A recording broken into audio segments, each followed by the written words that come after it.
mama's in the living room watching Judge Judy. I'm in the kitchen eating leftover sushi, and she goes, "Oh, girl, you gotta hear this one. A man was arrested for running the theme park, and when they said, 'Where's your license?' he said, 'My dog ate it.' Oh, you can't make this shit up. Sometimes I wonder if life's just one big cosmic joke.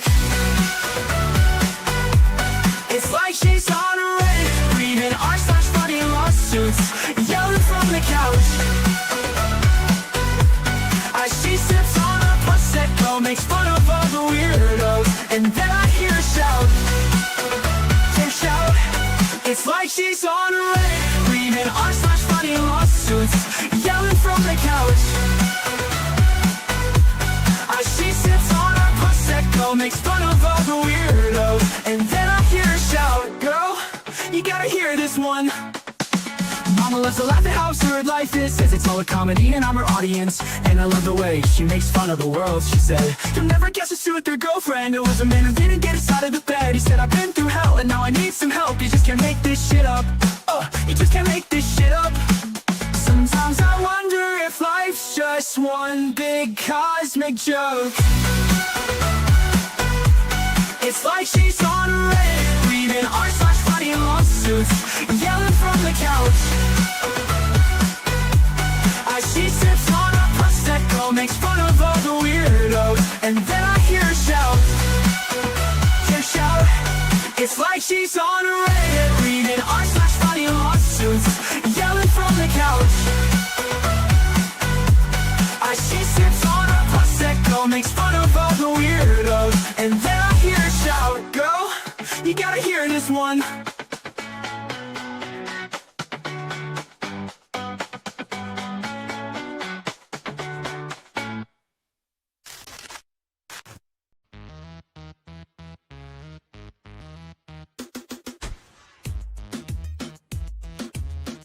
All caps means you're either panicking or trying to represent yourself in court. Both are mistakes. Your feelings are adorable, but they're not admissible, persuasive, or even interesting without evidence.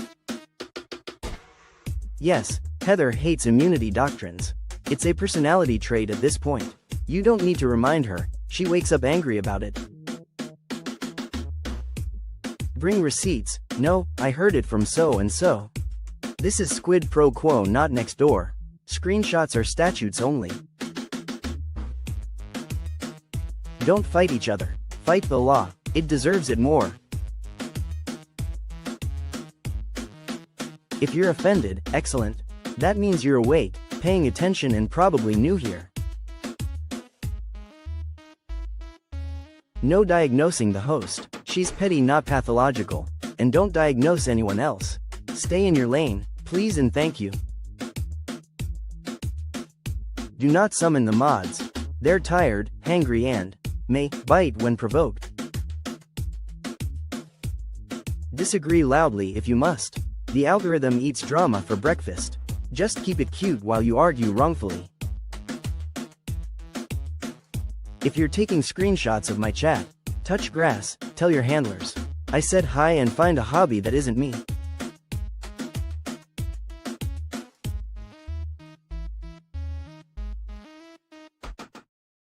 Hey guys, welcome back to another episode of Lips versus the World, where somehow everyone else is the problem, not the person with the emotional intelligence of a toddler. On tonight's episode, we got a good one, but tonight's episode exists for one reason and one reason only. I've been accused of committing a felony for reading publicly available documents. So what are we going to do? We're going to read publicly available documents. Naturally, right?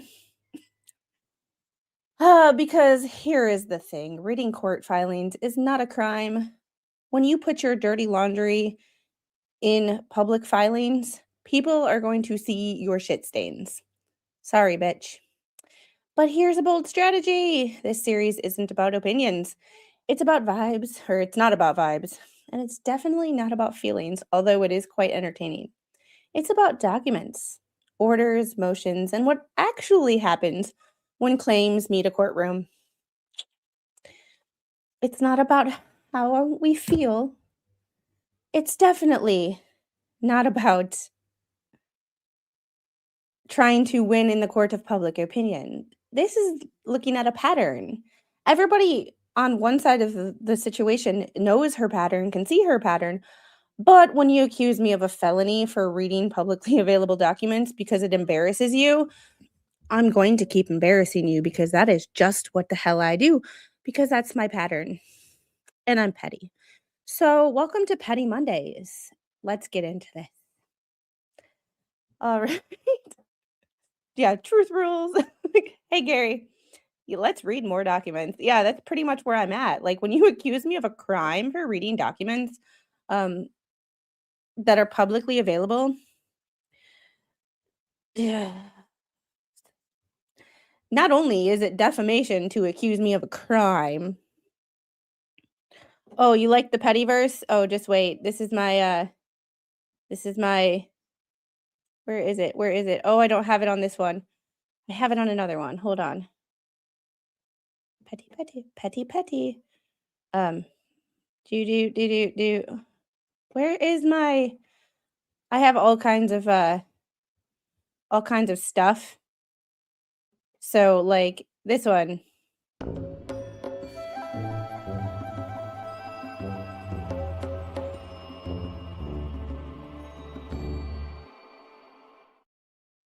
I've had that for a long, long time. I would say probably over a year. I just haven't used it. That was one of my first attempts at making some sort of video. But just so you know, housekeeping stuff, my little is doing her thing, potty training. So I will have to engage mama mode here in a little bit. Secondly, we do have I do have the preliminary report for the Greg Biffle Cessna crash. For those of you who don't know, I cover aviation on this channel too. And Greg Biffle was a NASCAR superstar, got in a plane crash in his own jet in Statesville, North Carolina, a few months ago or in December. I do have the preliminary report. We're going through that on Tuesday. And on Wednesday, barring anything that happens in the What the Hales federal case drops, there is a case that started this morning of Edric Faust Georgia versus Edric Faust. It's a cold case from 2001 where a guy in Georgia is accused of unaliving or graping and unaliving a University of Georgia law student. That started this morning. I do have all the documents from it. So Wednesday, we're going to go over the documents, and then like Thursday and Friday afternoons, evenings, not to interrupt Friday Night Lights or Friday Night Live, we're going to do that trial, cutting out the bull crap and all that and only hitting the highlights because that's supposed to be a 4 to 6 week trial. But your girl doesn't have the time, energy, or patience to sit and stream an entire trial all day. Maybe when life slows, yeah, never mind. I was going to say when life slows down, but we all know that doesn't happen. So that is kind of on the docket. We also have updates in numerous trials that we have to get to. So you thought this was Lips versus the World? It is Lips versus the World, but I also cover all kinds of things. Lips versus the World is just our Monday. I'm letting my people know who watch me on a regular basis what's kind of going on for the week. I always kind of give people a heads up on what's going on for the week. Yeah, life doesn't slow down. So it's yeah, we do, because it takes a while for YouTube to send out notifications before we get into this. I always give people a preview of what is going on. Hold on one second. All right, so we're going to get into this and we are going to talk about a couple of documents. There's a too short. We are going through when Lips sued the Florida bar. This is the first case we are covering from 2023. However, there's a couple of documents that I'm skipping over really quickly because they're not entertaining, they're not funny, they're just procedural. So last time we talked, she had filed a motion for leave to file another complaint.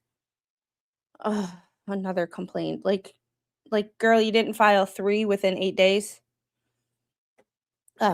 So this was her order, or this is the judge's order. Motion for leave to file a supplemental complaint under Rule 15D. Plaintiff has not supplemented the motion pursuant to a local rule. When you don't follow the rules, this is what happens. This is not about your emotions. This is not about how you feel about things. This is not about wanting petty revenge, although this is. You didn't follow the rules. Your motion is denied. Sit down. Have fun. Try again later. Leslie Hoffman Price seems like she is no BS at all. She's like, nope, you didn't follow the rules. Sorry about your luck. Gail, the snow is melting by you. Yeah, the only snow that we have left here is where the sun doesn't hit in the front of my house. We have like 1/4 of an inch. We got next to nothing, but somehow the kids still got off school today. All right. Next thing we have is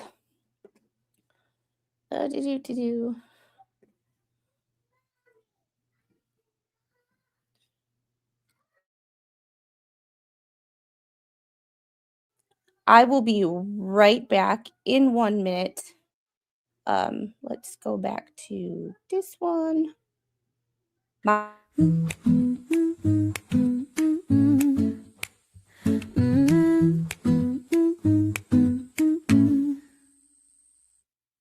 Streaming live from the corner glow.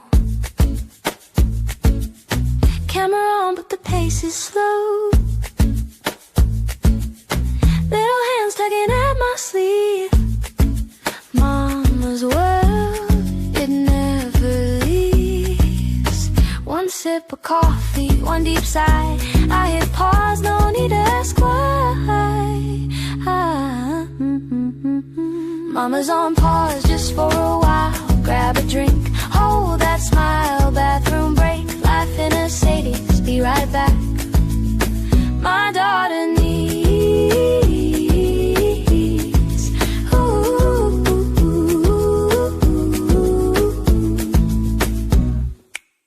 Chats alive, the comments roll, but tiny footsteps steal the goal.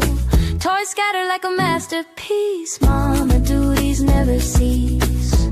One quick hug, one quick peek, a little snack and she's unique.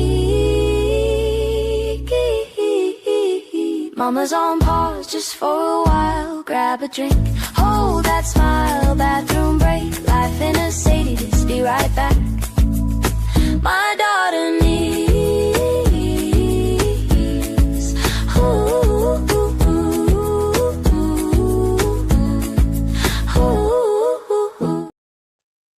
Thanks for your patience and realizing that I am mom first, YouTuber second. And I love you guys, but I will always love her more. Always. Greetings, Earthlings. Hey, Captain Kern, how are you doing? And yes, if you haven't subscribed to my other channel, I do have a second channel. I'm slowly working on getting more content on it, but it is my professional channel, my OT/corrective exercise channel, where we go from being petty to being protective. So, mom first, we will wait. Thank you so much. She's doing amazing. She's doing amazing. Amazing. We've turned a corner, knock on wood. And hey, Teresa, how are you? All right, let's get into this one. Let's see. Share screen. This is document 27. All right.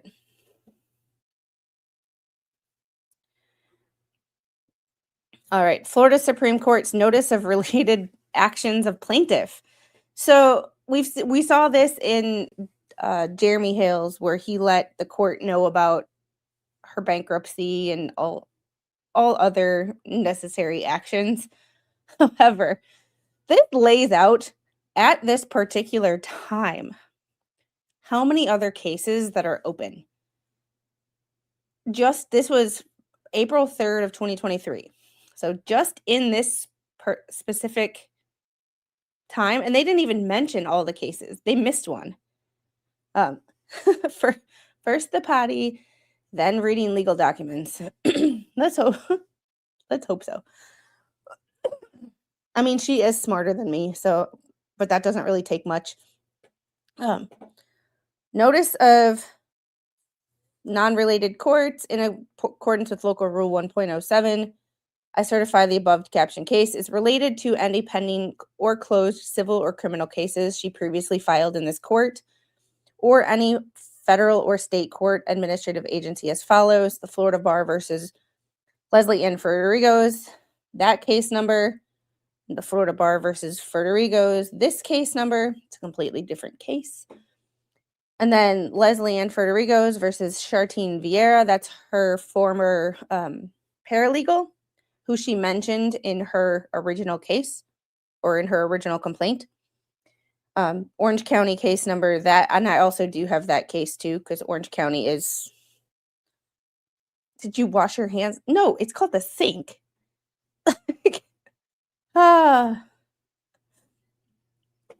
Hey Robert, I hope everything is going well. Honestly, I don't, but good to see you. I don't exactly know when that is, because it seems like it's constantly changing because people are not showing up for things, and it's one of those things that my brain can't even compute right now. I have no idea. However, she did, or in this, like I said, hindsight being 2020, did miss the and I'm trying to find it because I thought I still had it open. The case from Pinellas County. But maybe I missed it. The Pinellas County, because she does mention in Lips's original complaint, she does mention a lawyer that she just so happened to be in a lawsuit with in Pinellas County at the exact same time that this is going on. So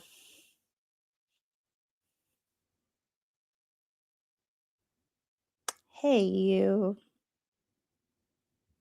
Hey.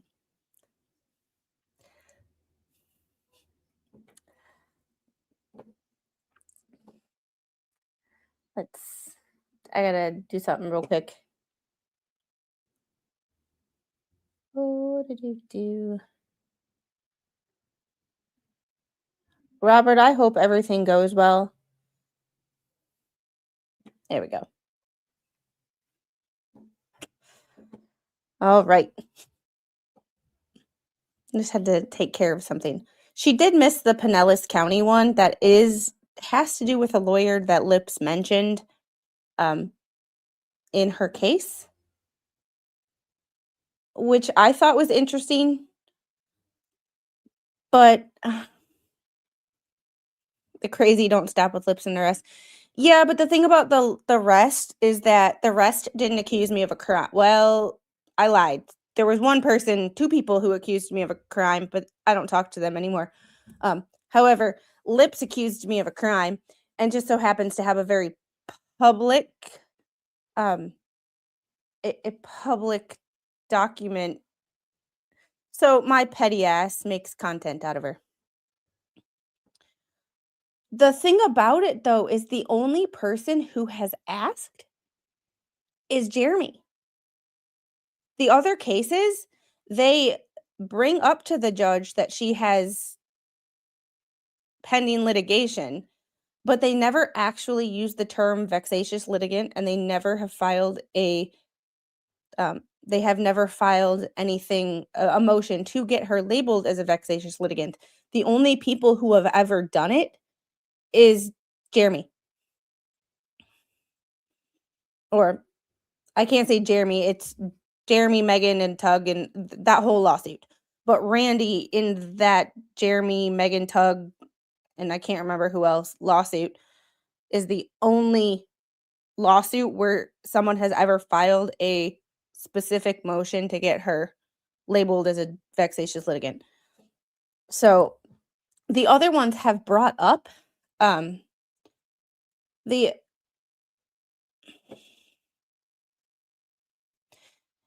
you know what, Lori, you don't have to be here. And I don't believe everything that Lori Hale spews. I read documents. I believe what's in the documents with receipts. But if you can you please stay on topic? Are you fucking new here? I interact with my chat all the time. You don't have to be here. You are free to leave. And also, I had brain surgery, so thanks for being an ableist. If you really want to throw labels around, I had brain surgery, so I'm technically cognitively impaired. So you just made fun of my disability. Thanks for making fun of my disability. Isn't that what you accused Jeremy of? So, Lori, stay in your lane. If you don't stay in your lane, feel free to boot her. And boot her for 24 hours because she's welcome to come back after that. But I think I remember like a year and a half ago in Megan's, she was talking about my child. So in Megan's chat, she was talking about my child and like in relation to how I'm online and not taking care of my kid or something like that. So Lori, I remember when people talk about my kid. So you know what? Sit on it and spin, bitch. Thank you for making fun of my disability.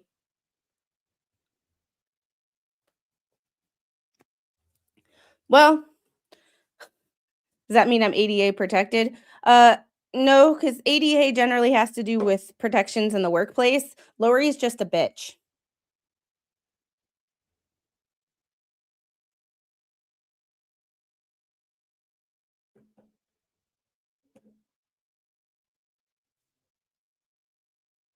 I mean, Lori's just a bitch. I don't go out of my way to be rude to people unless they're rude to me. Yeah, but I don't think. Yeah, but I'm could be wrong, but because I work for myself, I can't get any workplace accommodations. You know, it does mean that you're community and captain protected. Oh, Captain Kern. Captain Kern like my uncle. Probably because you blocked her. Ah. Oh, and ketchup here. There you go. So I leave to go pee and I miss the action. No, I hope somebody screenshotted that because I didn't. Yeah, that was a long time ago, and I kind of don't hold grudges on people because some people apologize, some people don't. But to get mad at me for talking about my talking about my to my chat, I enjoy talking to my chat. That's half the reason I have a damn channel. To talk to my chat. That's the reason I do live streams and not record videos because it's fun to talk to my chat. Yeah, I know. I know. But oh, it's just hilarious the things that people like, you know, I just don't. And I'm making fun of lips. Making fun of lips has nothing to do with Jeremy Hales. Making fun of lips is the fact that she called me a felon for reading documents. Publicly available documents. So I'm petty. When someone pisses me off and defames me, instead of suing because she has nothing, she has 2 houses in foreclosure, me suing her is going to be a waste of fucking time and energy, and it's not going to be any fun. Whereas embarrassing her online every Monday and airing her dirty laundry in public, because when you put your dirty laundry in public filings, your dirty laundry becomes public information. And who the hell am I to not put your dirty laundry on the fucking internet since you want to be a bitch. It has nothing to do with Jeremy Hales or anything like that. It's how she acted towards me. This petty revenge story is my own. I don't copy anybody. I do use people for content because I'm currently using her for content. So that would be a complete lie. However, I don't talk about Jeremy Hales 24/7 on this channel. I have multiple other things that we talked about at the beginning of the stream. I, however, am just doing a once a week stream to make fun of Lips because she called me a felon, which is defamation, is a suable offense. But I'm not petty enough to sue because she has nothing. She has no job. She has 2 houses in foreclosure. She has nothing of monetary value that I can take. But I can take whatever slight little piece of dignity that she has left and put it on the fucking internet for everybody to see. Because I am that petty bitch. And when you talk about my child, like Fleesa and Bruce did, you will be forever in my bullshit list. I don't care if I agree with you on shit, I'm still gonna hate you. I can agree with you on something and still not like you. I can disagree with you on something and still love you to pieces. However, notice she hasn't clapped back since she got what she wanted and ran like a little bitch. Blah, blah, blah. Yeah, they never can because, and if anybody wants to talk shit about me in my comment section, I will send you a link. And I will send you a link where you can be on camera on the internet and talk shit to my face. Because I am that petty bitch. Because I don't dish it out, I can take it. You're not using her for content. She tried using you for content and it backfired. Touche. Well, that's true too. Claim mineral rights on her body and tap her for Botox and silicone to sell. Squid, according to the Fleesa Constitution, I'm a death row inmate. Well, you know.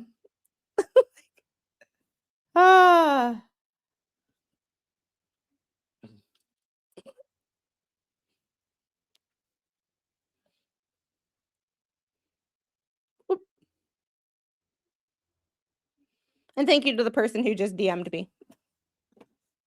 The roast of Squid Pro Quo is starting. Yeah. I am all for, if someone see, the thing about it is people hide behind fucking keyboards. I don't hide behind a keyboard. I put my fat ass on a fucking screen, open to all criticism that anybody wants to give me, because people do it all the damn time thinking that see, but that's the thing. I pray for people like that because when I turn my computer off, they disappear out of my life. I pray for their family because they ain't so damn lucky. Because when I turn off my computer, they disappear. Their family has to put up with that shit 24/7. Squid, your bitch lines are coming out. Oh, yep. Shit. Lightly grilled calamari. All right. So getting back to this, I believe, hindsight being 2020, she forgot the Pinellas lawsuit, which has, I can't remember the lawyer's name. I do have the Pinellas lawsuit ready to go. I have it bookmarked. I just don't have it open. I will never show you the docket from that because it has the plaintiff's name, and the plaintiff's name has nothing to do with this. I am here to air Lips's dirty laundry, not put anybody else's bullshit on blast, kind of a situation. So I'm bitchy but respectful about it, if that makes sense. Lori, talk about derailed, not on topic. Congratulations, all yours.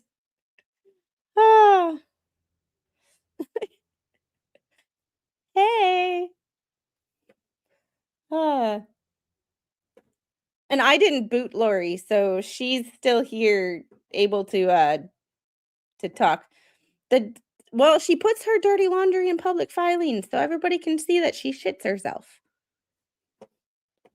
Because her unhinged, even ChatGPT, because I put 2 documents in a in ChatGPT one time, and I was like, "Can you compare these documents and see which one would be more unhinged to read on a stream?" Because I had the choice to pick between two, and I wasn't sure which one I wanted to top copy. And ChatGPT said this one is literally more unhinged and cringeworthy. And the fact that ChatGPT used the word cringeworthy kind of scares me. Kind of scares me. Huh. Oh yeah, she's quiet because she got back in her lane. Oh yeah. Speaking of that, stay in your lane merch will be coming. I can't find a design that I'm happy with. I've made like 2 or 3, and I've made 2 or 3 designs, and I can't find one that I'm not happy with it, so I keep working. All right. The next one we have is the one that I think is actually the most important of this. It's what an actual legal filing looks like. It is the bar's motion to dismiss. And the things you will notice about this is what an actual legal filing looks like, not one of Lips's unhinged emotional, like, trauma dumps. All right, Florida Supreme Court's motion to dismiss, second amended complaint, and incorporated memorandum. And then it is 17 pages, so we will just be kind of going over. But of course, they use 12b1 and 12b6. 12b6 is failure to state a claim. I think I was listening to Larry the other day talk about all the Karen Reed defendants, and all the Karen Reed defendants used 12b6. Everybody used 12b6. 12b6, 12b6. It's like the go-to dismissal. You DM'd me, don't switch. Thank you. Appreciate it.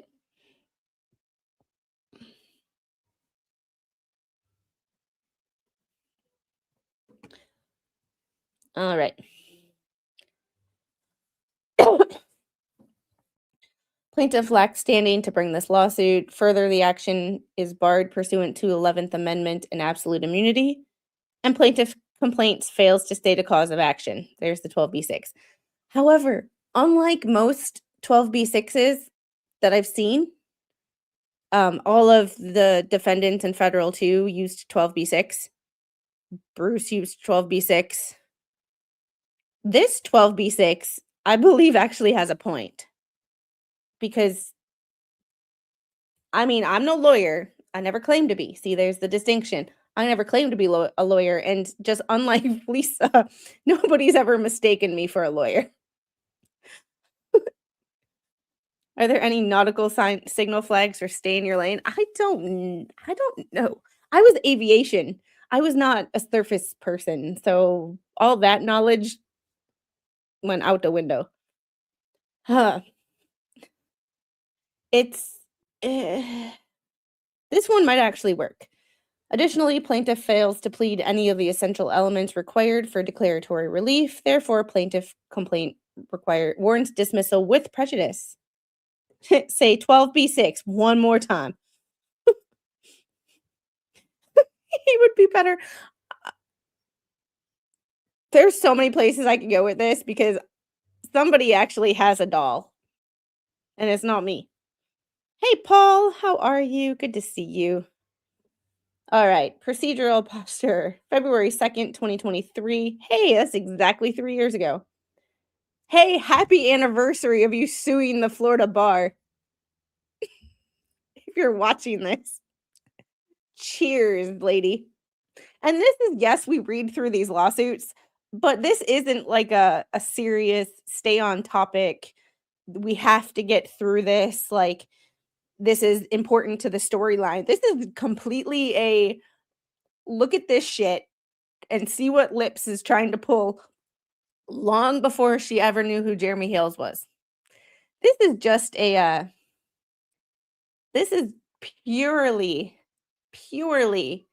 a make fun of Lips. So there's like stay on topic.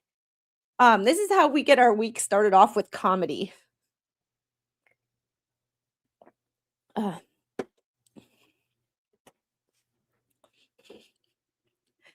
I mean, not wrong. So the people that are like, we stay on topic, um, this is kind of the topic is roasting lips for 2 hours every Monday.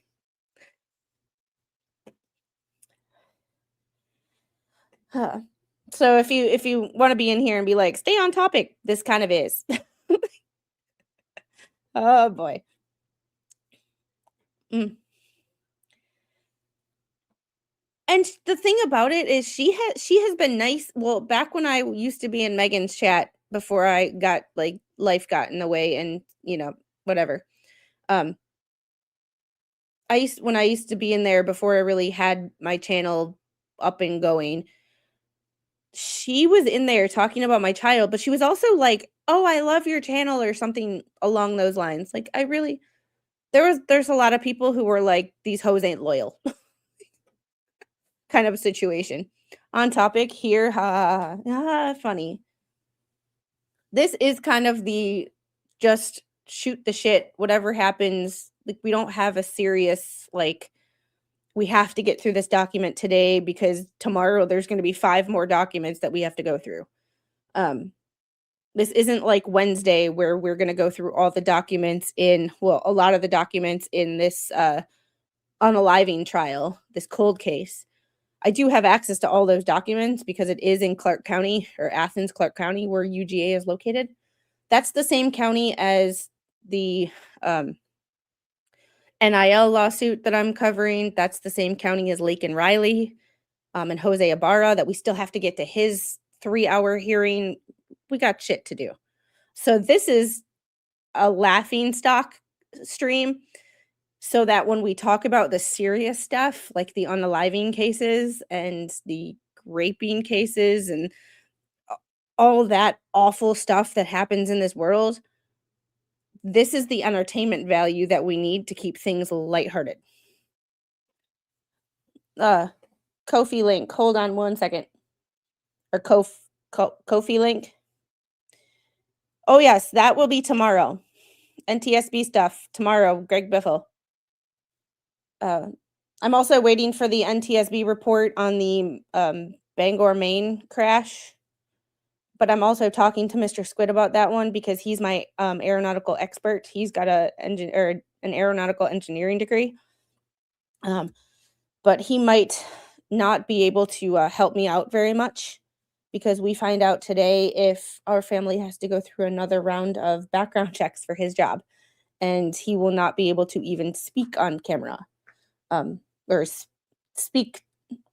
You won't be able to hear him just due to things.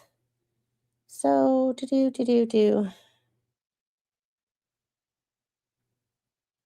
here's the oh, Gail got it, but just in case, this is a link in case you want to support the channel without giving money to YouTube.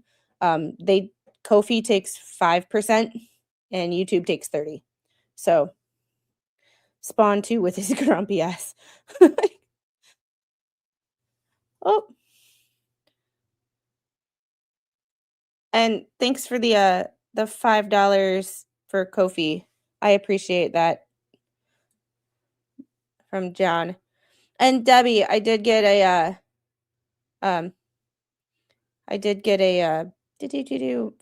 $10 Cash App yesterday. I mentioned it on the other stream, but hey, Lisa. And Tree God, thanks for the $2 super chat. You okay no matter what they say when you're not here. I appreciate all of you. You guys make me smile so much. All right. Let's see. DJ Radis, has he beating up BBB? Yeah, he showed me. That's funny. I guess the full, that was only a preview. The full thing is supposed to come out later today. I think. I'm not sure what time though. So it is it will be interesting though, because the tutu was a nice touch. February 6th,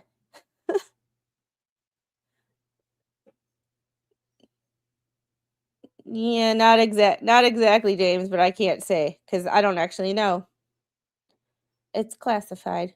On February 6, 2023, plaintiff filed an amended complaint, verified complaint for declaratory relief and injunctive relief.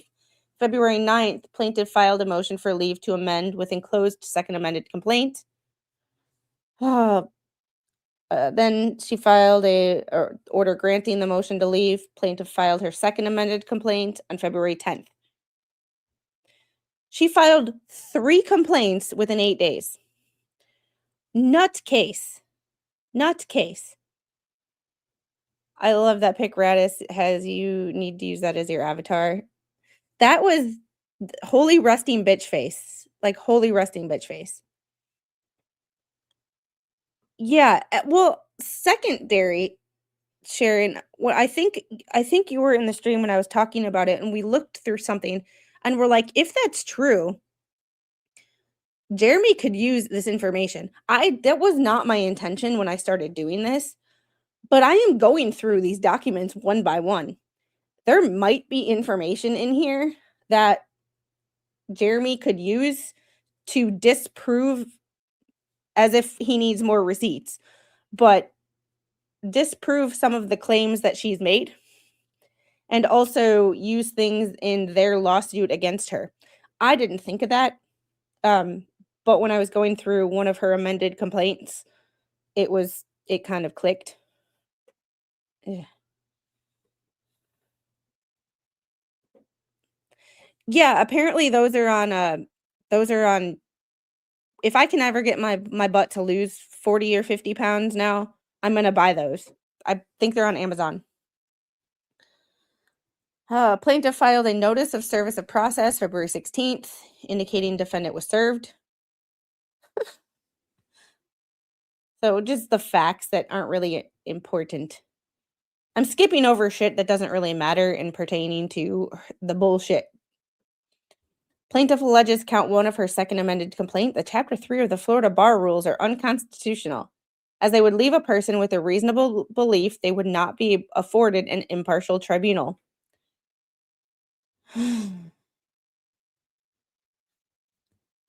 Count 2 of her second amended complaint, plaintiff requests injunctive and declaratory relief pursuant to Florida's Declaratory Judgment Act and the Federal Declaratory Judgment Act. Specifically, she requests direction on relief requested from the referee's orders, denying plaintiff's request for continuance as to hearings on her pleadings or her pending formal bar complaints. Clarification whether the Florida Bar can take measures to protect attorney-client privileged information during disciplinary investigations.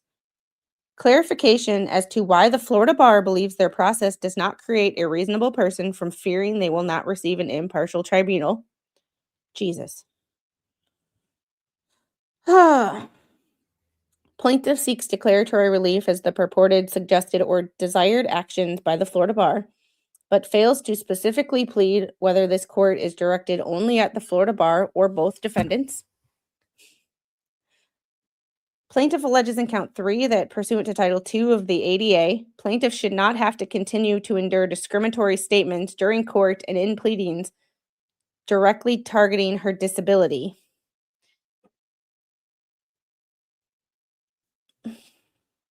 And plaintiffs should not have to endure discriminatory statements about plaintiff's mental health that were published and tagged the Florida Bar and staff investigators' names.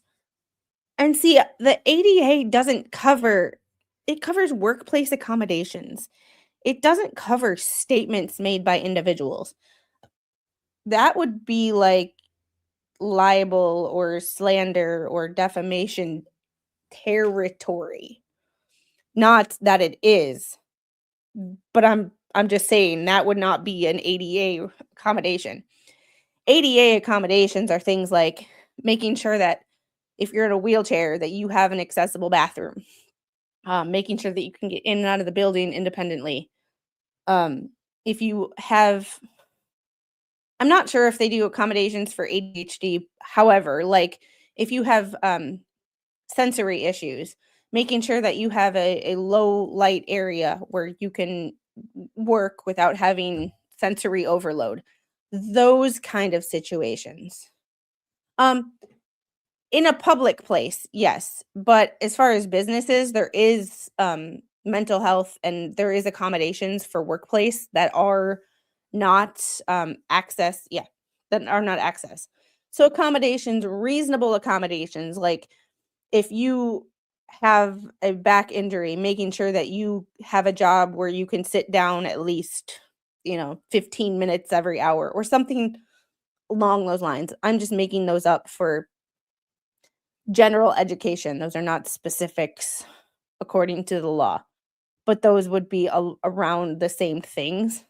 Not in college, we had to do an ADA checklist. We had to go around to local businesses in a wheelchair and see if we could get in and out and do that. You'd be surprised at how many bars on Water Street in Milwaukee um, have ADA accommodations. It, I'd be shocked. Yeah, the ADA does not protect you from irrational behavior. And I do not I know people have mental health issues. I don't ever want to downplay someone's mental health issues. However, having a mental health issue does not make you immune from accountability. You cannot weaponize your mental health and expect people not to call you out on that crap. And that's my problem. That's my big problem with her. Is when someone claims, "Oh, I have this disability or I have this, I can't be held accountable for my shitty actions." It's not how that works. Yeah. ADA is not an excuse for illegal activities. Every unaliver would claim ADA. Yeah. And it's like ADA being an asshole is not against the law. However, hiding behind your mental health and weaponizing it against people so that no one can call you out on your bullshit without being discriminatory, just bullshit. Just bullshit. Hey, Squid, George is in the news again. Which part? Because there was a case that started in Athens today that I kind of will be covering. I didn't realize it was a case until today. However, all right. Plaintiff does not claim the Florida Bar or the Florida Supreme Court or any representative thereof made these statements, but brings the action because defendants failed to take action prescribing such individuals from making the purported statements. Does this not sound familiar? This goes back to Judge Grudge and Jeremy Hale's subscribers not being able to say things, or Jeremy would be held accountable. Y'all know that I call Jeremy out when I think something, or not Jeremy per se, but like Randy when I don't like a filing, or I think I wouldn't do that. It's not illegal, but I wouldn't do that. This sounds a lot like Judge Grudge. Plaintiff does not claim the Florida Bar or Florida Supreme Court or any representative thereof made these statements, but brings this actions because defendants failed to take action prescribing such individuals from making purported statements. That is so, like, that's so Judge Grudge. And you can't, none of you will be held liable for what 500,000 people that you don't even know, whatever actions they do, you'll be held liable. That makes absolutely no legal sense. It's just tackle Spawn Trooper to protect the squiddy. Ah. And if you didn't see that, don't spam my chat, Spawn. I will time you out just like anybody else. JK, Spawn was saying peekaboo to somebody, and JK cut it and put it in a highlight reel. So, in count 4 of her complaint, plaintiff alleges pursuant to Florida Civil Rights Act, plaintiff should not have to continue to endure discriminatory statements during court and in court pleadings directly targeting her disability. And plaintiff should not have to endure discriminatory statements about plaintiff's mental health that was published and tagged the Florida Bar and staff investigators' names.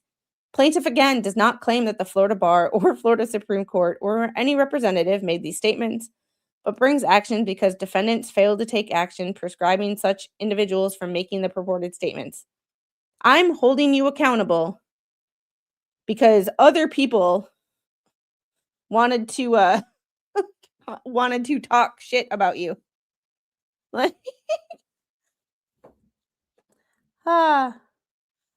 I know that Lori would have given Squid a large super chat, help make up for the loss. Yeah, right. We'll go with that. Spawn, you Mr. Losing your shit. I didn't lose my shit, Devil Fan. If I would have lost my shit, I would have been like, I have to go. I will be back. Yeah. All right. Plaintiffs requested relief. Plaintiff requests injunctive and declaratory relief. Declare Chapter 3 of the Florida Bar Rules unconstitutional. Yes, they are going to declare an entire chapter of the Florida Bar Rules unconstitutional because your vexatious litigant ass doesn't like them.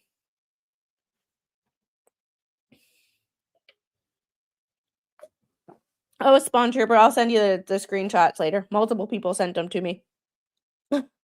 She had the audacity. I know. Where'd she get her audacity on the fucking clearance sale? Yeah, Lips need to actually read the ADA and the Florida Revised Code for Disabilities. Yeah, that would take effort and time. But now you can put things in Speechify and have them read them to you. That's what I do during work because the job I do is basically manual labor, but I have my headphones in. So I will put a document into Speechify and have it read it to me. That's how I can make it through some of those like 100-page documents is I put it on 1.5 speed and I have Snoop Dogg read it to me and I get some entertainment value. However, I have 12 more credits of continuing ed to do before March, so I'm gonna be busy from another time. Hey, Debbie.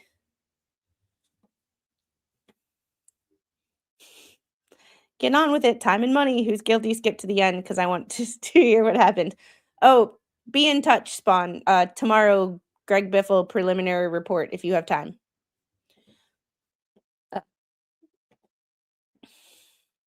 Holy crap. All right. Standard motion for dismiss or motion to dismiss. In reviewing a motion to dismiss, court must accept all allegations as true and construe them in the light most favorable to the plaintiff. We've heard that probably 10 million times on this channel in the last year. To survive dismissal, complaint allegations must plausibly suggest that plaintiff has a right to relief, raising that possibility above speculative level. If they do not, plaintiff's complaint should be dismissed. Yeah, it's like they use James River Insurance Company be ground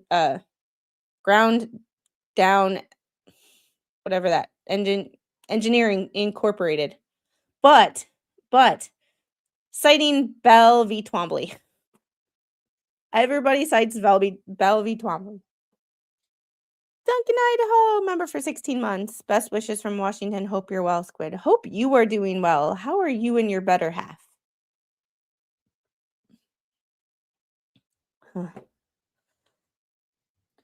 So footnotes, unclear whether plaintiffs counts 2 and 3 of her complaint to only one defendant or both. When there are well-pleaded factual allegations, a court should assume their veracity and then determine whether they plausibly give rise to an entitlement to relief. Ashcroft v. Iqbal. Like, these are the two cases for 12b-6. I feel like 12b-6, Ashcroft v. Iqbal, and Bell v. Twombly are like the three things that I've said more on this channel. Almost like if it was a drinking game, we'd all be in the hospital with alcohol poisoning. We've got a little girl due in April, and we're both very anxious and excited. So cute. I am now an aunt as of last week to a healthy little baby niece. A tenant that a court must accept as true all of the allegations contained in a complaint is inapplicable to legal conclusions. Threadbare recitals of the elements of a cause of action, supported by mere conclusory statements, do not suffice. Conclusory allegations, unwarranted deductions of facts, or legal conclusion masquerading as facts will not survive a motion to dismiss. Okay, I know that these cases have been cited a lot, but does anybody remember the exact timeline that Lips decided to put her lips into this case, into Jeremy's life? Because doesn't this exact paragraph sound like something that was in one of Bruce's motions? Like, I know everybody cites Ashcroft v. Iqbal, but that's a big case. So the fact that you have a paragraph that I believe I've completely read before. I completely read before makes me almost like I'm going to take a screenshot of this and I'm going to try to go find if I can see what document it's in, because I feel like I've read this quote exact paragraph like this was copied and pasted into somebody else's motion. Am I wrong, or does anybody feel like Bruce copied that last year in one of his federal 2 motions?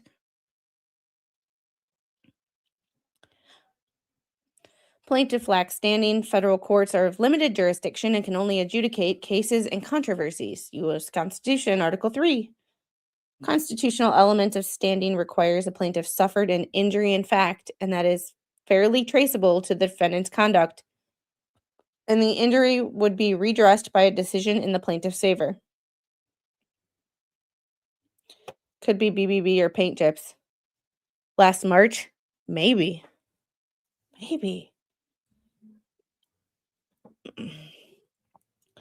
It's The injury in fact must be particularized and concrete. Spokio Incorporated v. Robbins. Plaintiff alleges in count 1 of her second amended complaint that Chapter 3 of the Florida Bar Rules are unconstitutional, as they would leave a person with the reasonable belief that they would not be afforded an impartial tribunal. Plaintiff does not plead a specific harm to herself, but speculates. What if the state police powers result in actual harm to the public and harm to the attorney, who is the voice of the public? In fact, plaintiff acknowledges that she brings this action to prevent future harm to the public and attorneys. And this is where trauma dumping and putting all your feels into a motion would not work. Does not work. Like, this is why we don't trauma dump in legal filings. This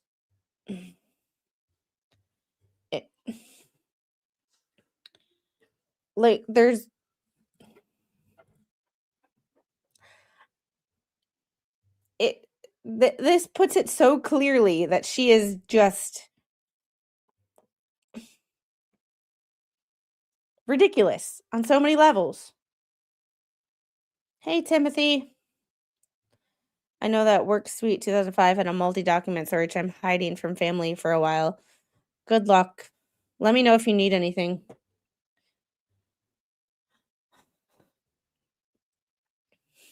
Plaintiff has failed to state a claim on which relief can be granted, as the U.S. District Courts cannot regulate the practice of law in Florida as plaintiff requests.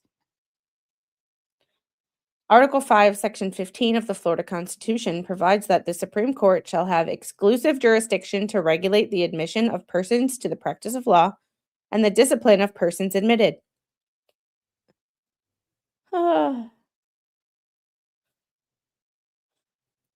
Hey, Snipe on her. No trauma dump in streams like normal people.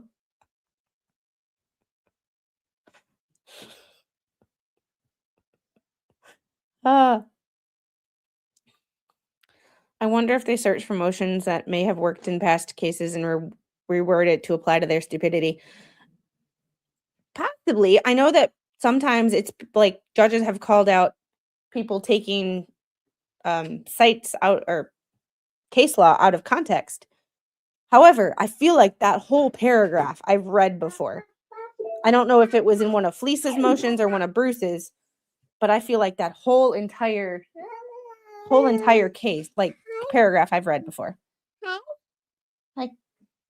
Hi. Hi. Hi. Baby squid raid. Ugh.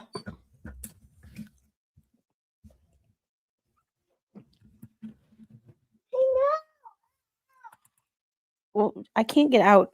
You're in. I can't get out. You're in a space that there is no room. 1 second.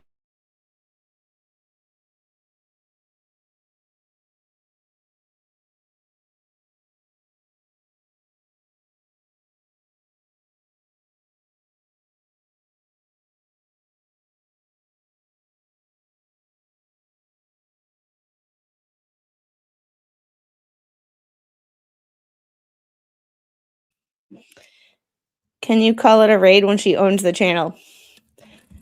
Technically, she doesn't own the channel because she's under 18, but, and right there. Everyone send Debbie Webb healing vibrations, thoughts, and prayers. Always. Mama squid back in action. Yeah, baby squid attack. That's more like it. But we're still dry. Maybe we've turned a corner in this, like, potty training stuff. Please. Please. Stop it, Jeffrey. Yeah, boss checking in.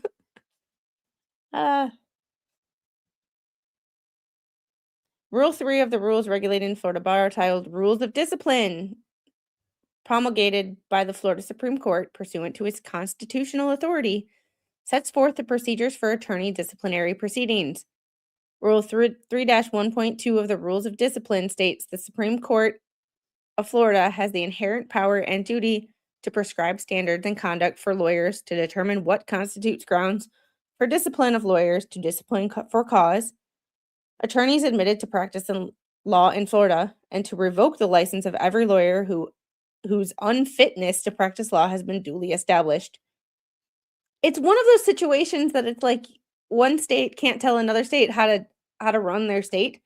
Well, there are certain situations where the federal government can't tell the state how to run their state, and admitting lawyers to their bar is one of those.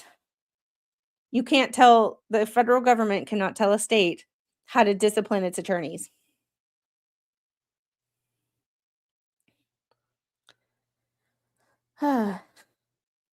In count 2 of her complaint, plaintiff requests an interlocutory relief from referee's orders denying her request for continuance as to hearings on her pending formal bar complaints. Plaintiff fails to allege that she suffered harm and the extent of the harm attributable to this denial.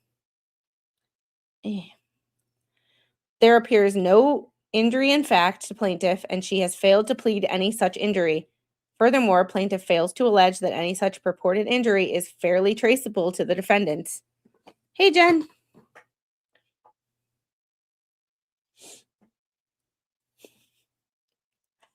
Oh, good. Have fun. Have fun. You can never get through a squid stream without a rant or two. See ya.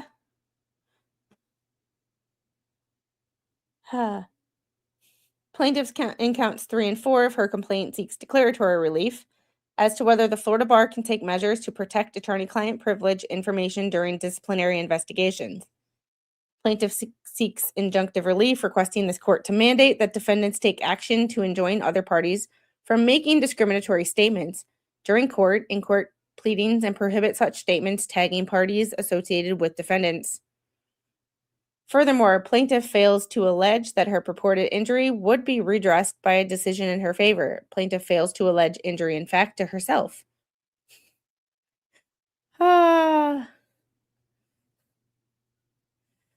Furthermore, plaintiff does not appear to be bringing an action on behalf of the public or current or former clients. Such action would not be permitted as to a pro se non-lawyer. Such complaint brought by a non-lawyer would be subject to dismissal. All right, this big ass footnote. Yeah, Your Honor, they're making fun of me. Yeah.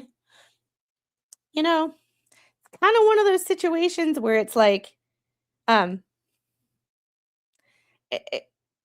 it's one of those situations where it's like, is making fun of someone the best thing to do?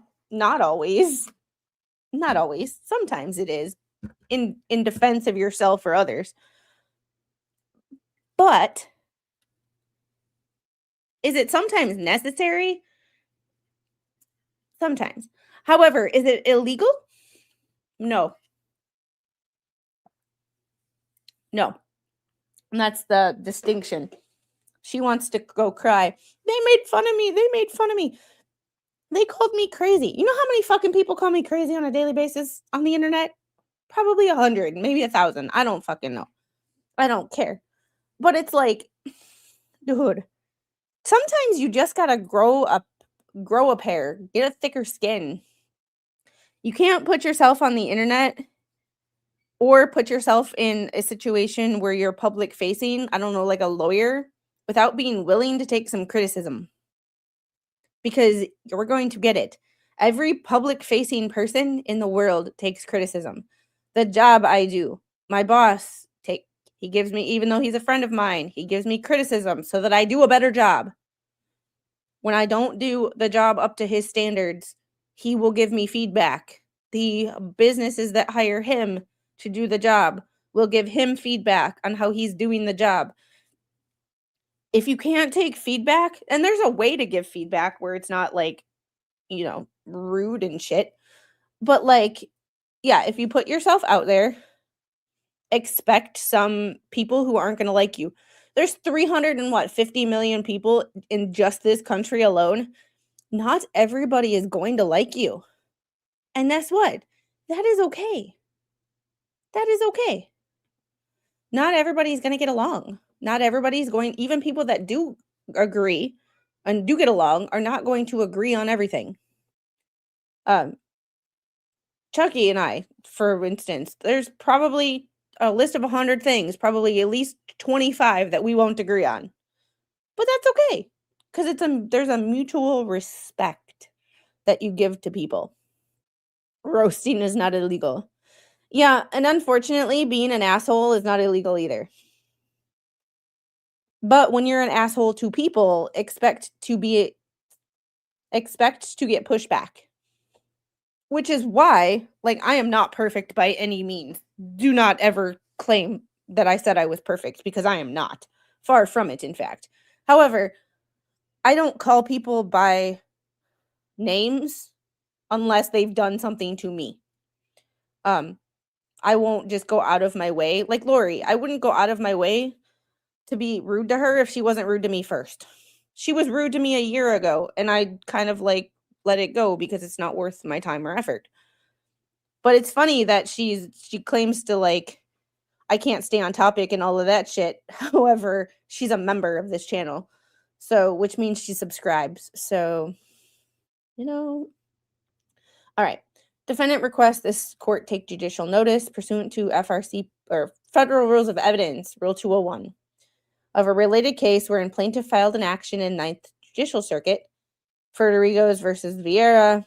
In that action, plaintiff filed an emergency motion for injunction seeking to protect her business. In the complaint filed in the case, plaintiff alleges her paralegal, Chartine Vieira, who was privy to client information by virtue of her employment in plaintiff's firm, after leaving plaintiff's employment, provided email addresses of plaintiff's clients to a dissatisfied client, who then proceeded to email other clients. In her requested relief, plaintiff sought protection for herself and her business, but failed to seek protection for her other clients for dissemination of purported attorney-client information. Oh, and we'll get to that. But this is an important thing to take note of. Angel? Daddy. What's the matter? Daddy. You won't call Daddy? Yeah. Okay. Daddy. Daddy. Okay. And Daddy. Do you know how to do it? Uh-huh. You know how to do it?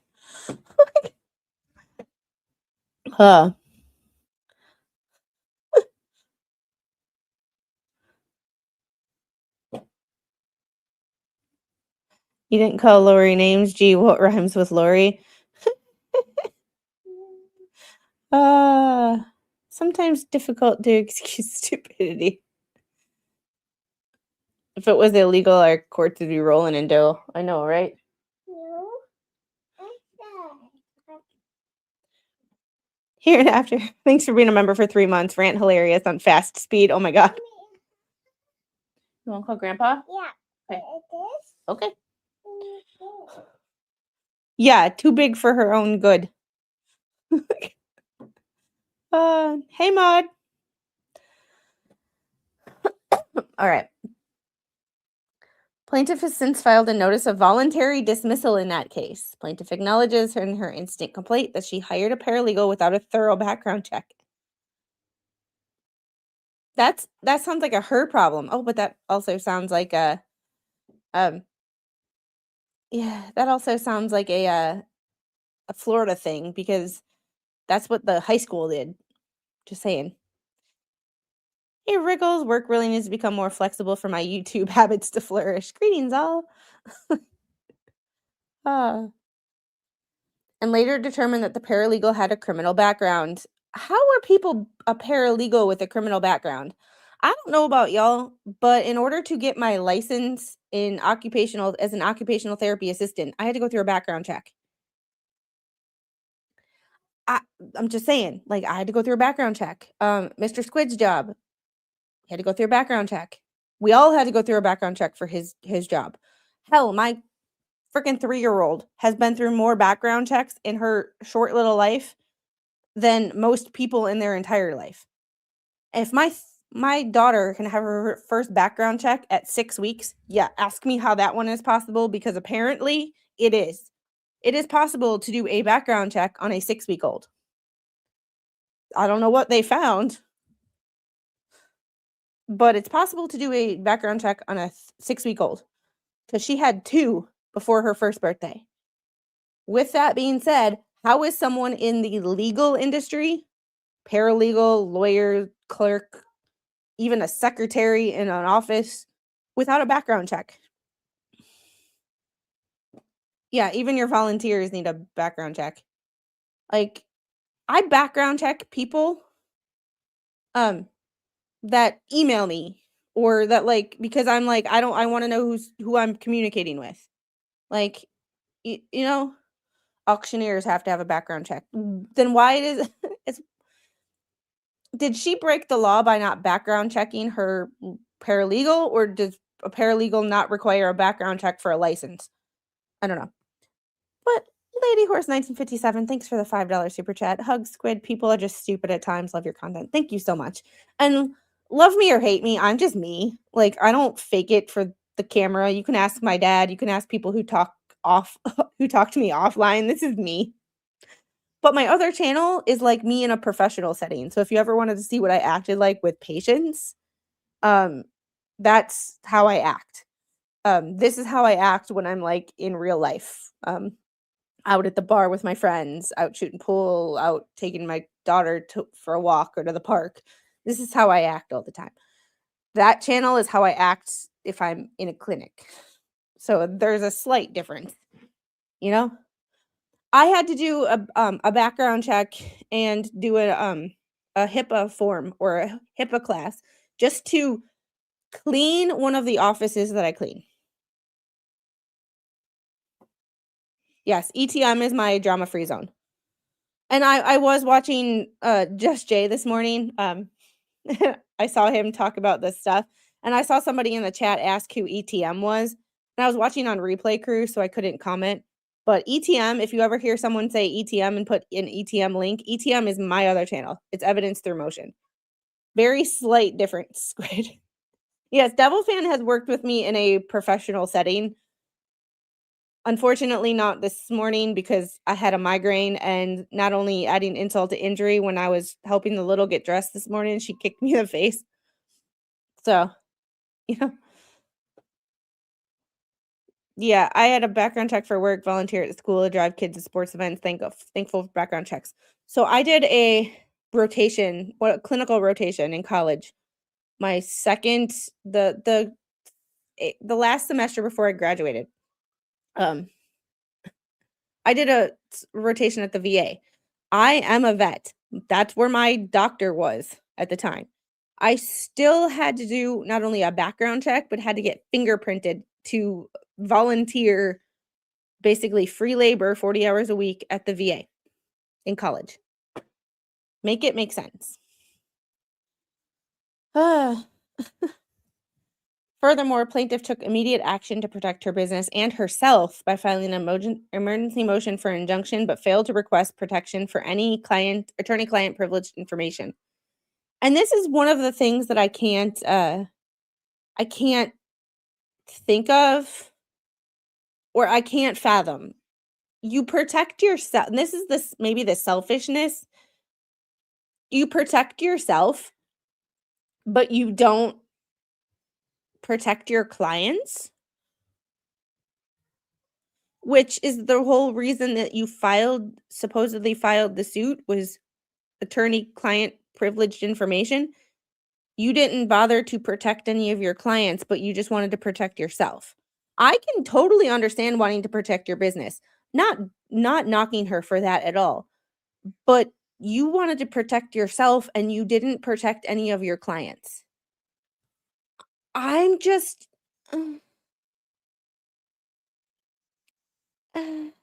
oh, Heather, you're so sweet.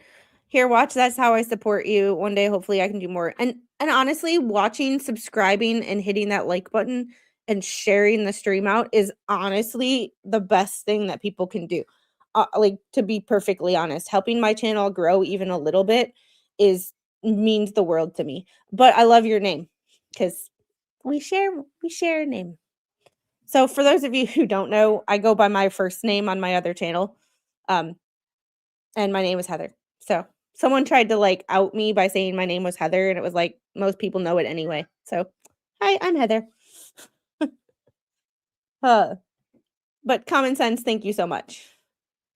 Like, yes, right here, Heidel says it perfectly. Donations are appreciated, but not required. Not required. Oh, catch up. Sorry, I was listening while battling remaining fake pine needles from Christmas with a sucky vacuum. That's the one thing I don't have a problem with around here. We have 5 vacuum cleaners in this house. I just her selfishness is apparent and sticks out to me. And I just can't. You ever get that's a really good question. Do you think her paralegal really had a record, or did she lie? You know, that is a really good question, and since I know the paralegal's name, we can throw her name into a background check app, one that I happen to use quite often, and you know, we can look it up. I just got to write it down, because if I don't write stuff down, it's Grandpa. Hi, Dad. You want to say hi to chat? She left, so I'm gonna have to. Yeah, you can hang up. Okay. Bye, Chad. Dad, Papa Squid says bye, chat, if you didn't hear. All right. Bye.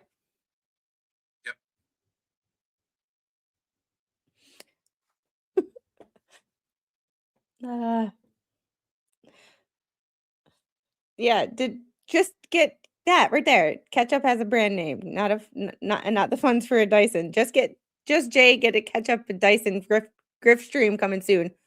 I would do it if I was any good at grifting. Jay has got that whole like raise money stream on lock. He's good at it. I am not even close. I'm just awkward. And, like, every time that I try to grift, I, like, start laughing and I can't. Like, uh, yeah, it's not Lockheed Martin, but it's something it's not far off from that. Yeah, they, yeah. I get a background check at least every time that he said I applied for a new position within the company, I get a background check. Which is one of the reasons that it's like when people say, "Oh, I'm gonna try to find dirt on squid," I'm like, "Good fucking luck. Good fucking luck. Because if you can find it, let me know." Yeah, face it, squid, you suck at grifting. I do. I was taking grifting lessons from Jeff for a while, but, he's yeah, he was so good at it. Uh,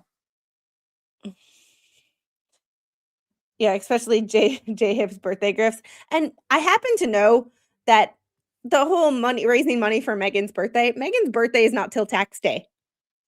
I do remember that. Megan's birthday is not till tax day. So it's like,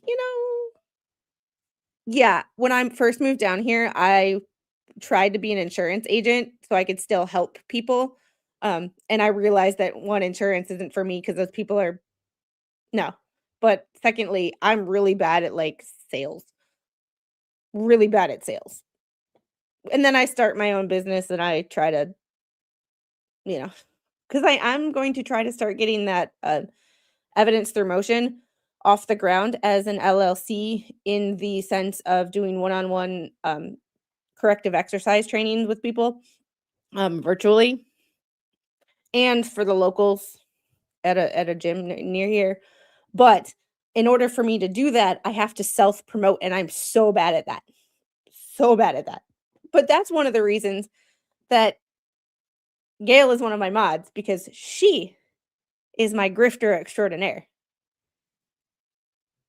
Heidel is so good at helping me promote, and I'm just really bad at these things. So, if you ever wanna get better at something, surround yourself with people who are more intelligent than you in the areas where you are lacking, and those are 2 areas that I significantly lack, and yeah, ki yeah, Squid needs a PO box. I'm working on it. It's on the to-do list. Squid, you could do a birthday every 4 months. Countdown to Squid's birthday. My birthday is not for another, like, 7 months, so however, we do have the anniversary of my surgery on February 17th. So, we do have the 6-year anniversary. I had to think of what year it was. Yeah. So, the only time that I was ever good at grifting is when someone said Fleesa bitched that she only got, like, 5 super chats on a stream, and I made a comment that, "Be lucky because sometimes I only get 5 super chats in a week." He had to go bye-bye. He had to go bye-bye. You can call him back, but he had to go bye-bye. And you left. Like, oh my god, Tammy, not happy belated birthday. Um, yes, I've been working on a PO box for a while. I know because it's on the to-do list. It just slips the mind. Remember, I'm cognitively challenged. Tammy, thanks for the $10 super chat. Grift challenge. I challenge watchers to send Grift money if you can afford it.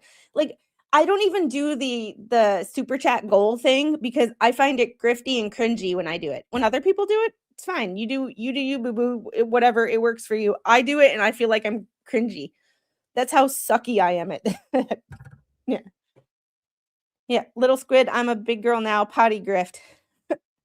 Yes, the maybe I won't have to buy more diapers. Although our shipment of diapers is coming today from Amazon. Do you know how expensive that crap is? Like, I have an Amazon subscribe and save for stuff around the house. That's why when I tell you, like, my Amazon gift list, like, that's all stuff that I'm gonna get. Like, Amazon is my thing.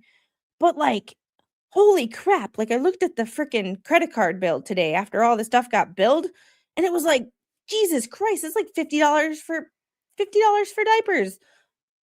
Excuse me. It I about lost my shit. Yeah, February 17th, Brain Book birthday. Oh boy, get your pennies counted. Grifting for the P.O. Box memorial. Well, and a P.O. Box does cost money too, so it's like, I'm not exactly, God, y'all, here and after $5 for a challenge. Well, it was one of those situations where I was joking, and I was kind of joking, but I was kind of being serious in the sense of, like, I hate when people bitch about how many super chats they don't get. And I heard that Fleesa, this was months ago, that Fleesa was bitching that she only got 5 super chats in an entire stream. There are streams when some people, including me, do not get any super chats at all. So, I guarantee on tomorrow's stream where we're talking about, the aviation stuff, I will get 1 at most super chat. Like, so that's one of the reasons that when you get super chats as a streamer, you should take every super chat as, like, that's the last super chat you're ever gonna get, and be humble, because there are streams that I do that I literally get no super chats, which is fine, but it's like, I hate when people bitch, "Oh, people are giving me money for sitting on the internet and talking. People didn't give me enough money." No, no, be humble. Be humble. Like, ugh. Yeah, do Kofi. It's like giving an extra 25%. Yeah, Kofi goes straight into my PayPal. Kofi is I actually got it from, what was it? Tammy J? I'm so sorry. Um, I saw it on her stream and was like, "Oh, I should try that." And it's so much better than YouTube. And Rick Friend, thanks for the $2 super chat for your Amazon bill. Thanks. It's like, oh my goodness. That Amazon bill be gone. Oh. Yeah, I started that day, I remember, because you called her out and got more super chats than she did in 4 hours. Uh, never complain, never complain. Like, you will hear some people complain, "Oh, you only gave me $2." No, be humble that someone decided to take $2 that they didn't have to give you when they gave you money. Like, someone gave you their hard-earned money, especially in this economy, and, be humble was my only, complaint, and apparently that was my way of that was a grift. Huh. That's true too. Some YouTube channels only post pre-recorded content, and live chats and super chats are not an option, but they do have super thanks. So for those people, super thanks are a thing. So you can go and, I think you have to have it turned on. Um, but for people that only post, pre-recorded videos, there is like a super thanks button. I know because people have done it to me. So if you ever have a subscriber or a creator that only posts videos, you might want to, squid lip pull-up funds. Yeah. It's more like probably dance and gymnastics. Now that she's potty trained, um, now that she's getting potty trained, dance and gymnastics and those sports are an option. Um, because the only way to actually get her into those was she had to be potty trained. Um, so the Kofi thing is this is Kofi. It works through PayPal. It's actually pretty cool.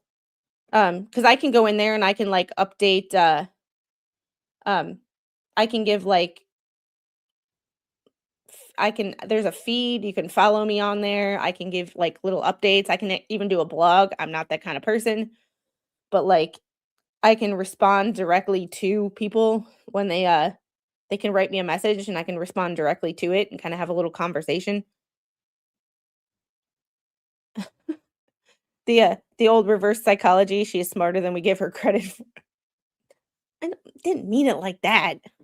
Like, ah. And Denise Ricard 9884, thank you for the Canadian $10. Happy birthday in advance, increase.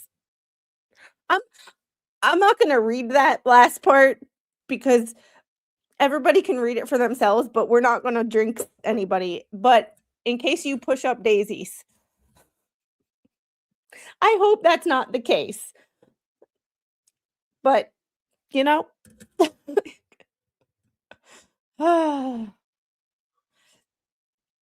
Oh no, that bill is gonna be hell, but it's not for it's quarterly, so it probably won't be until like April or May that it comes out of my account. So, you know, and my little is in great. Oh, that pesky Pacer fund. Yeah. And all these documents that we're reading in this case, Lips versus the Florida Bar, is on Pacer. This was a federal case because she, you know,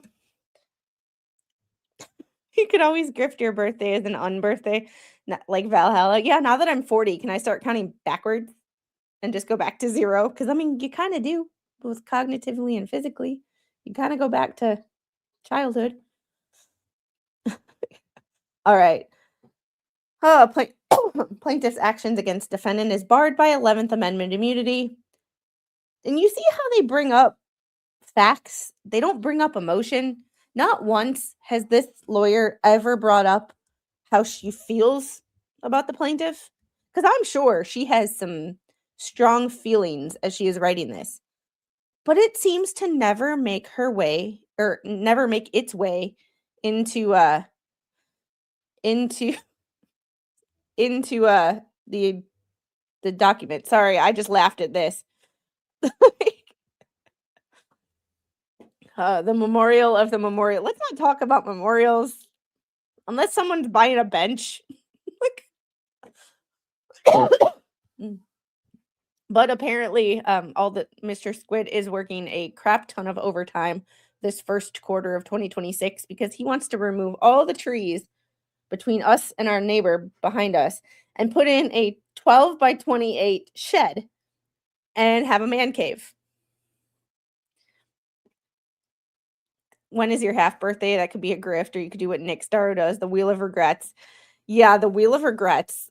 I don't know how he does that. It's gonna be a home theater, but I'm like, can you put all your hunting stuff out there too? Just Jay might use your birthday to rise with counted gifts. My birthday's in September. My half birthday's in, I guess, March, so he can use my birthday. Ah, Squid needs a Mr. Memorial shed. Oh my god. Ah, all right. Y'all cracked me up. Absent in its consent, a state may not be sued in federal court unless Congress has clearly and unequivocally abrogated the state's 11th Amendment immunity. DeKalb schools. 11th Amendment protection prohibits actions brought against state courts and state bars. He doesn't drink. I don't really either, which is interesting enough. I don't drink because he doesn't drink. So, yeah. In this action, plaintiff is suing the Supreme Court of Florida, who has not consented to this cause of action. I don't know anybody that would consent to being sued. If he needs advice on home theater, that's my specialty. Right now, we're figuring out how to get power out. Well, right now we have to. So I don't check pockets when I do laundry because he never leaves anything in his pockets because it's his work pants. He doesn't put anything in the pockets of his work pants. The one time he says, "Hey, you wouldn't mind me doing this?" And no, I said, "No, who are you going to have do it?" And he goes, "You did laundry, didn't you?" Apparently the number for the guy who was going to remove all the trees was in the pocket of his pants. I don't check his pants because they're work pants. He doesn't use work pants because you don't put tools and shit and paper in work pants because it's work pants. It's a FOD hazard in the airline industry. You don't put anything in your pockets. Apparently he did. Your birthday's in September? Mine is too, and so is my dad's. Late. My dad's is in the beginning, mine's at the end.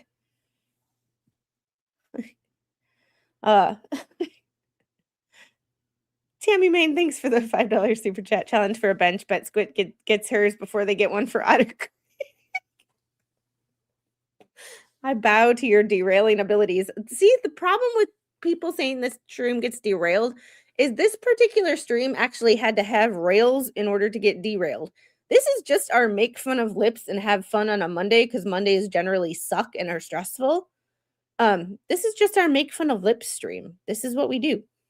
Dan Davis, good to see you. Yes, the one time he put something in his pockets. This court is permitted to take judicial notice pursuant to Federal Rules of Evidence 201 of related cases where plaintiff has submitted her petition for permanent retirement on March 8th, which was approved by the executive director of the Florida Bar on March 10th. This information contained in related Florida Supreme Court cases, those two. Defendants cloaked with absolute immunity, which bars plaintiff's claims. Florida Constitution specifically grants the Supreme Court of Florida exclusive jurisdiction to regulate admission and impose discipline for violating bar's rules. That seems like obvious. I'm a Libra, but I'm on the cusp. So the internal struggle between a Virgo, an alpha, like type A personality of a Virgo, and the balanced scales of a Libra is an internal struggle that I deal with every day. Mine's the day after. My mother-in-law's is September 24th. No, September 26th. Never mind. Ducks.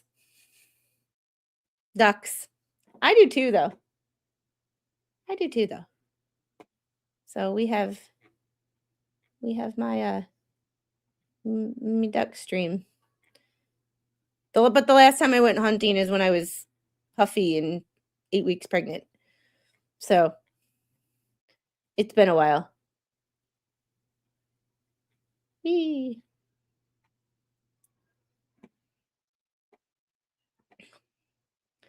God help us.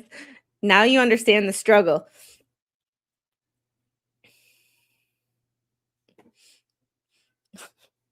The internal struggle that I deal with every day.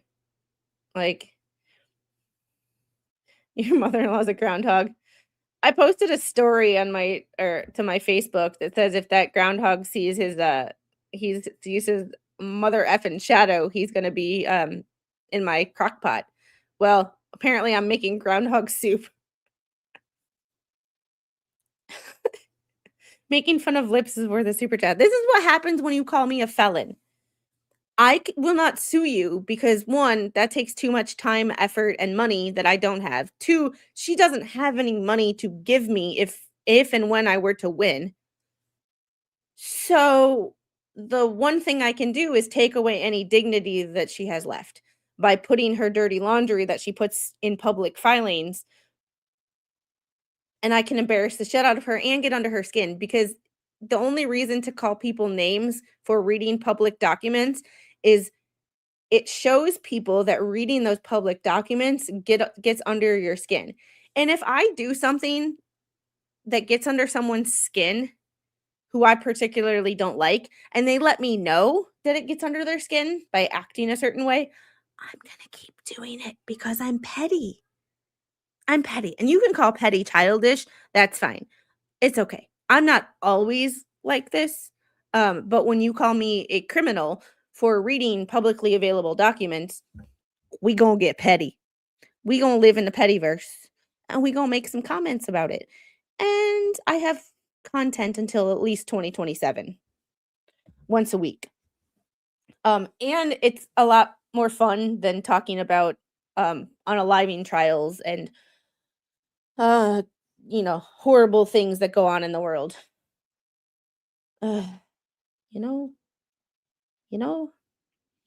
Plaintiff seeks to challenge Chapter 3 of, the Florida Bar Rules. We've already heard that. The doctrine of younger abstention bars plaintiff's actions. This court should dismiss the claims under Florida Supreme Court pursuant to doctrine articulated within Younger v. Harris. Doctrine referred to as younger abstention requires federal courts to abstain from interfering in ongoing state criminal proceedings if certain criteria are not met. And this is where we read things and we learn.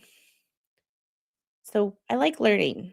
Learning is fun. Lifelong learning, we should never assume that you are the smartest person in the room and always be open to learning new things because that's how you become a better person. Life lessons with Squid. Younger abstention has been applied to state bar disciplinary proceedings. When a plaintiff requests a federal court to intercede in a state bar disciplinary proceeding, the federal court must abstain where their ongoing bar disciplinary proceedings if the proceedings implicate important state interests and there is an opportunity to raise the federal issues in the state proceedings. See also Middlesex County Ethics Committee versus Garden State Bar Association. If I have to hear Middlesex one more time this week, I don't know if any of you are into Karen Reed, but if you watched Broken Baker and his coverage of the Turtle Boy hearing, the prosecutor there says Middlesex all the time. For what reason, I still haven't figured out. Like, younger abstention applies to claims for injunctive relief, as well as claims for declaratory judgment that would effectively enjoin state proceedings. Factors required by younger abstention are met. First, plaintiffs involve an ongoing disciplinary matter pending before the Florida Supreme Court. Disciplinary proceedings against plaintiff implicate important state interests. In Middlesex, the Supreme Court applied younger to a pending bar disciplinary proceedings because the state had an extremely important interest in maintaining and assuring the professional conduct of the attorney it licenses. You would think that that would be common sense, but, everything's got to be written down. The Florida Supreme Court itself, however, has indicated that interlocutory review of a referee's orders is generally inappropriate even by the Florida Supreme Court itself. Therefore, younger abstention bars plaintiff's request for declaratory and injunctive relief. Here's the fun part, 12b6. Plaintiff fails to contain a short and plain state of the claim showing that the pleader is entitled to relief. Federal Rules of Civil Procedure 8A. The complaint must plead claims against each party separately. Shotgun pleadings are not permitted. The 11th Circuit has identified 4 types of prohibited shotgun pleadings. Bruce, where are you? You need to... I'm moving to Canada. Because I'm sorry, it's cold here. My front porch doesn't get exposed to direct sunlight, which is great when it's like 95 degrees and sunny in July. But the flip side of that is the ice on my front porch does not melt.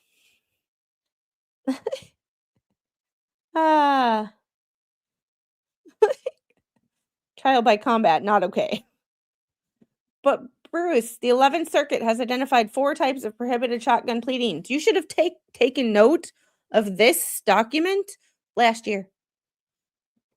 Most common type, by a long shot, is a complaint that contains multiple counts where each count adopts the allegations of all preceding counts, causing each successive count to carry all that came before it, and the last count to be a combination of the entire complaint.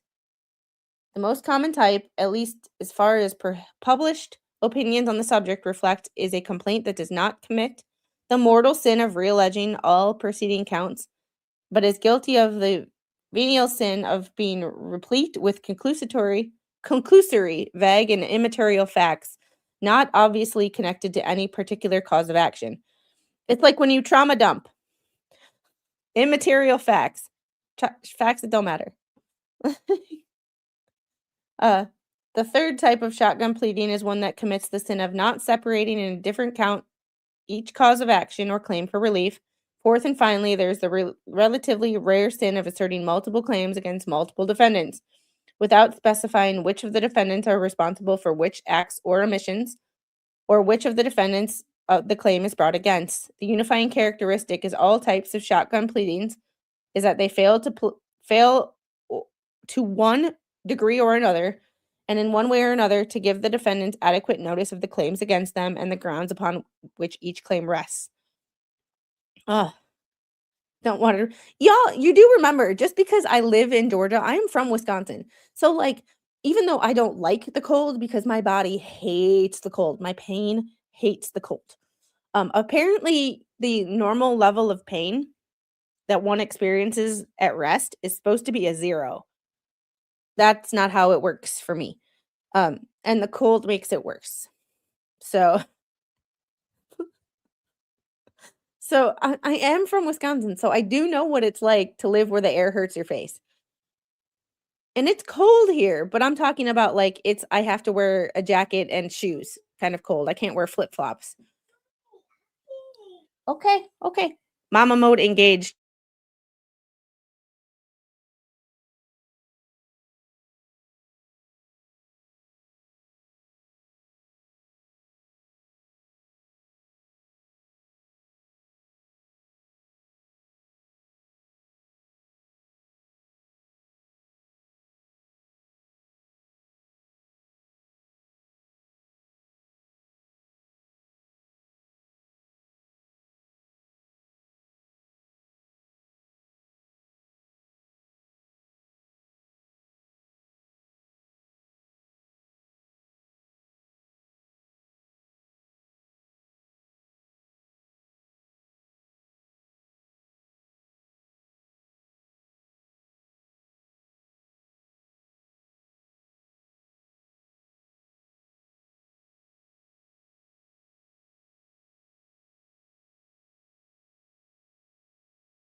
All right, that one didn't go so well.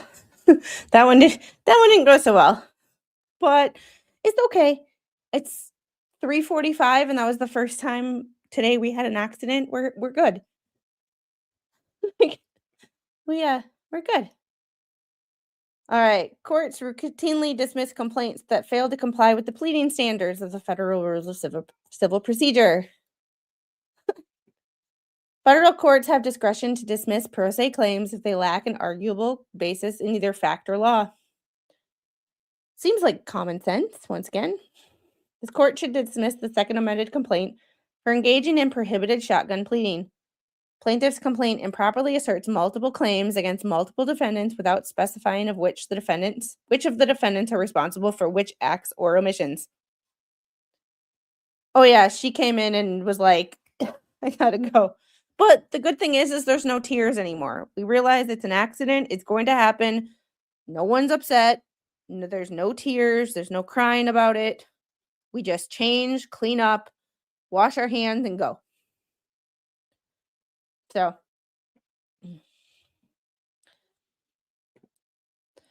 furthermore, plaintiff's complaint commingles allegations against each of the defendants as it does not separately state a claim against any of the defendants. Instead, the counts commingle the allegations against the defendants, making unclear any cause of action for plaintiff's claims against any of the individual defendants.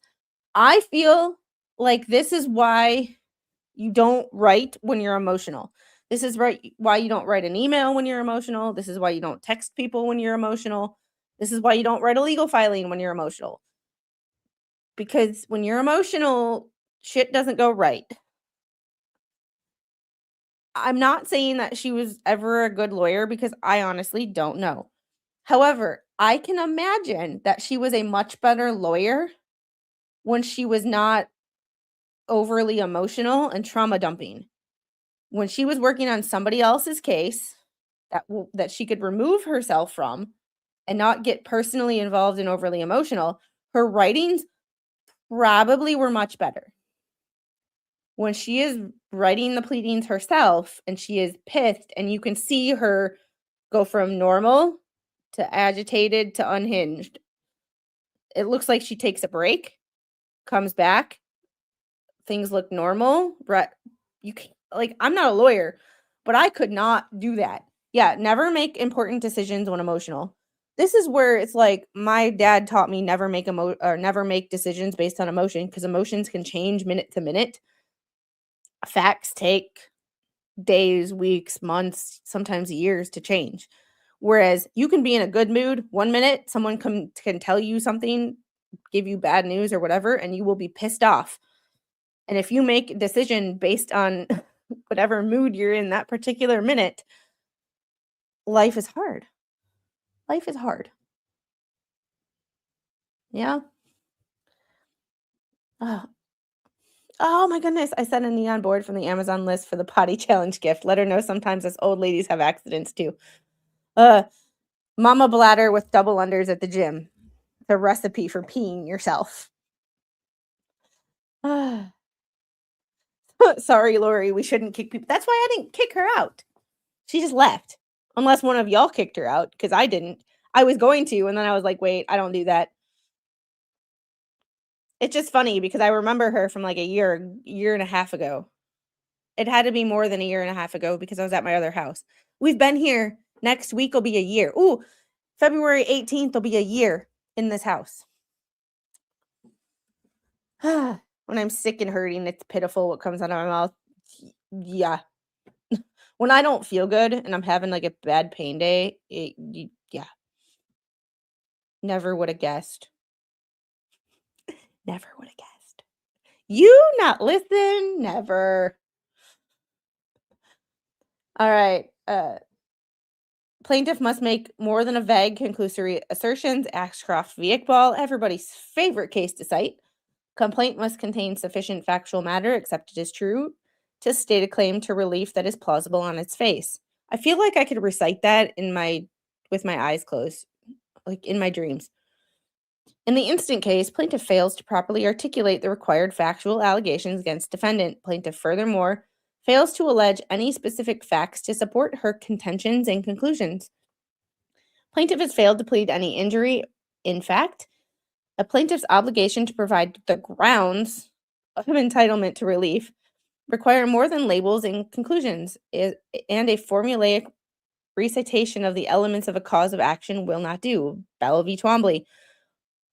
This is nice. Someone cited Bell v. Twombly, but they actually cited something different in Bell v. Twombly. Not the whole, we're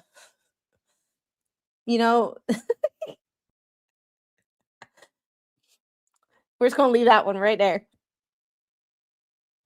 Not what everybody always claims and seems to cite the exact same things over and over again. Plaintiff in count 4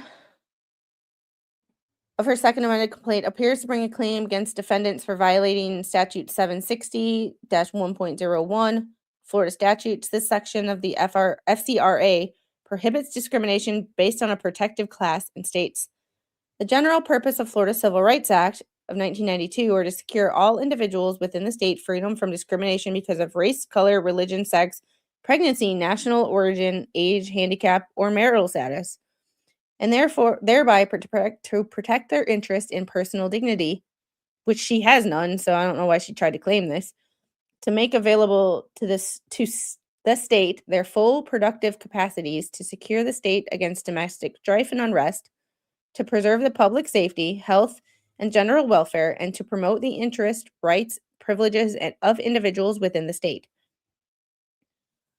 Plaintiff seeks to have this court order defendants to take action to enjoin other parties from making discriminatory statements during court in court pleadings and prohibit such statements, tagging parties associated with defendants.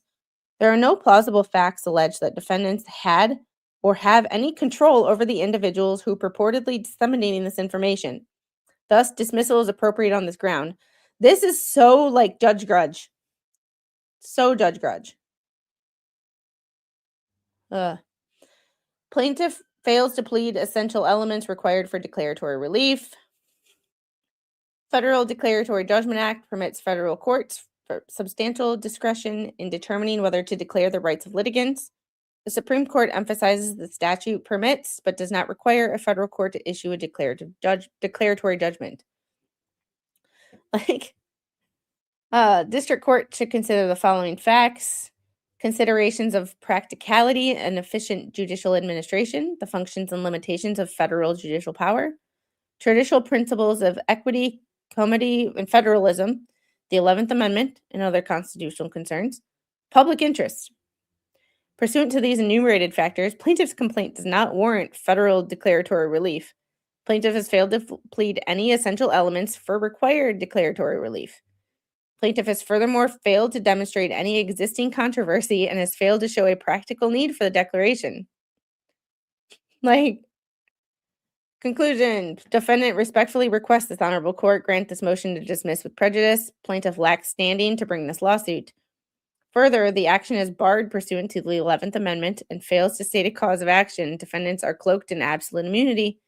Therefore, plaintiff's complaint warrants dismissal with prejudice. As much as I hate the word immunity, I don't even think immunity has a whole lot to do with this. Her claim was literally just her going around and around and around with like what level of emotion that we how unhinged could she get?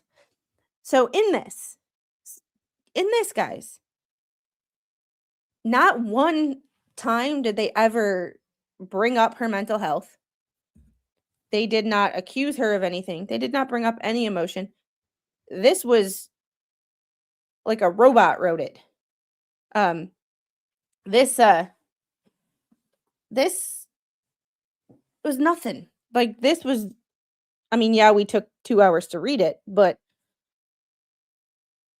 it's crazy how you can see the difference. And like, you don't have to be a lawyer to recognize good writing. And when you look at Lips's filings that we read compared to the state bar's response, it's over like 38 pages was her second amended complaint. 38 pages. 30 of which were literally just trauma dumping. They picked on me. They did this. They did this. They did this. But not a lot of facts. This was all facts. It was 17 pages. It was concise. It was straight to the point. Yes, it was repetitive, but legal filings are. You want to call Grandpa again? I don't know if he'll answer. But on that note, we will pick this up next Monday. She states she required to be a full-time mom, not because she sucked. Yeah, and there was that loophole, and I call it a loophole because it kind of is. She formally retired, before any paperwork was documented in any court system that I can find that says what her punishment was going to be. So although I think it's BS that she sued for people saying that she was going to be disbarred,